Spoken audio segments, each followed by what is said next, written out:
Anne og Sune. Tillykke med de flotte placeringer.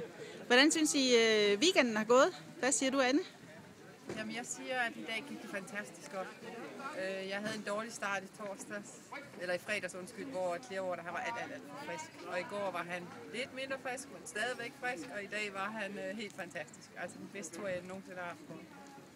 Fantastisk. Hvad skal du lave de næste dage? For der er jo ikke ret lang tid til, I skal afsted nærmest. Jamen, nu har vi altså lige 13 timer hjem. Okay. Og så skal den lige have et par dage på folk. Og så på onsdag om nu tager vi op til sejling og på træning 3-4 dage inden Rotterdam. Og Rotterdam er afgang hvornår? Det er søndag den 14. Ja. Så det er lige om lidt? Ja, det er det. Så jeg håber i hvert fald på, at jeg kan holde ligesom formen nu og stabile, så han skal nå at blive frisk. Ja.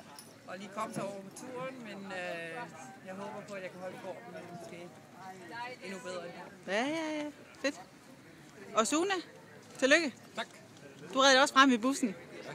Flot. Og hvad står de næste dage på Romanov? Jamen, jeg skal køre hjem her til aften, og så får han lige 2 rolige dage.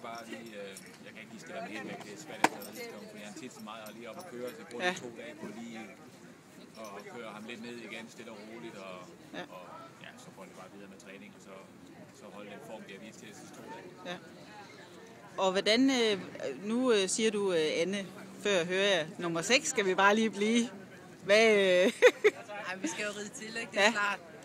Men det er da helt sikkert, hvis vi rider, som vi kan, og sådan noget, så skulle det jo altså være altså mere end muligt. Altså, absolut.